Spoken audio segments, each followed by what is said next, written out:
Let's find out why I wouldn't say I like the name capsulitis by delving deeply into the proven pathology. According to Bunker's study, the pathologic abnormalities are not confined to the joint capsule, but extend to rotator cuff interval and coracohumeral ligament.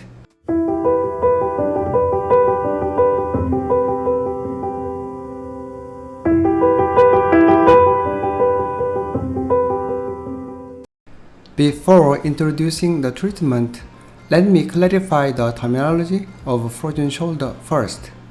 Since Goodman described the frozen shoulder in 1934, the frozen shoulder has been named variably for the past 70 years. Bunker describes it as a shoulder condition of a painful, incomplete active elevation and external rotation, the restriction of passive movement, and normal radiographic findings. A history of atraumatic shoulder pain, absence of glenohumeral arthritis, and a positive external rotation test are one of the strong diagnostic clues for the frozen shoulder. In some countries, most doctors still stick to using the original terminology and follow Zuckerman's proposal: primary and secondary type of a frozen shoulder. Furthermore, the primary frozen shoulder has been described as an idiopathic frozen shoulder. As you know, an idiopathic or primary disease is any disease with an unknown cause or mechanism of apparent spontaneous origin. Science has solved many questions. Many researchers have demonstrated many pathologic findings of previous frozen shoulder. So, it's time to change the frozen shoulder. Luckily, some doctors had begun to criticize the terminology of frozen shoulder. Look at the trend of the description. The adhesive capsulitis has grown in popularity since 1980. Let me talk about my perspectives about the frozen shoulder. Let's forget the terminology for a moment. We are dealing with the patients with painful, restricted shoulder joint movement. I'll show you two videos conducting the passive shoulder joint movement test. It is the first case. She showed severe limitation and pain during passive abduction, external rotation, and internal rotation. I'll call it a capsular type of limitation. It's the second case. It's me. I have a milder degree of capsular limitation and pain.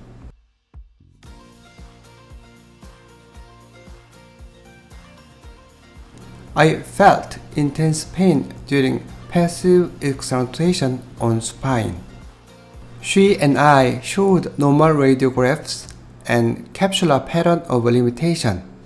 According to Zuckerman's classification, she and I have the same idiopathic frozen shoulders. Let's observe her T2 weighted multipolar MR images. It shows high signal intensity in the coracohumeral ligament and inferior joint capsule. It's mine. I don't have any high signal intensity in the coracohumeral ligament and inferior capsule. Instead, I have an anterior superior labral tear with a small ganglion formation. Here is my point. There is no more idiopathic frozen shoulder. It is antique terminology. All the frozen shoulders always have the pathologies to explain the pain and limitations. I prefer to use the terminology of adhesive capsulitis. I'll show you one more case of adhesive capsulitis.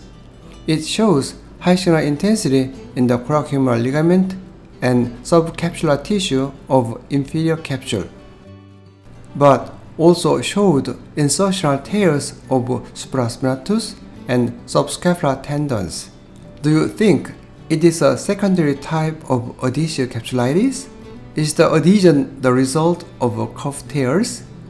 The terminology secondary may cause misunderstanding and mistakenly prejudice the frozen result generated by cuff tears. It is not a relation between cause and result. I believe that the two pathologies are separate entities and innocent bystanders. So, I'll treat the audacious capsulitis if the symptom is a painful capsular limitation. It is my summary. I'll classify clinical frozen shoulder into the name of audacious capsulitis and pseudo-audacious capsulitis. Usually, I finalize the decision according to the MRI findings. The audacious capsulitis could be solo or could accompany by other pathologies. Some pathologies mimic audacious capsulitis like mine, but it is beyond today's story. So I'll talk about the intractable case of audacious capsulitis. But still, I do not satisfy with the description of capsulitis. Let's find out why I wouldn't say I like the name capsulitis by delving deeply into the proven pathology. According to Bunker's study, the pathologic abnormalities are not confined to the joint capsule, but extend to rotator cuff interval and coracohumeral ligament. Furthermore, the surgical release of coracohumeral ligament significantly regained the full range of motion.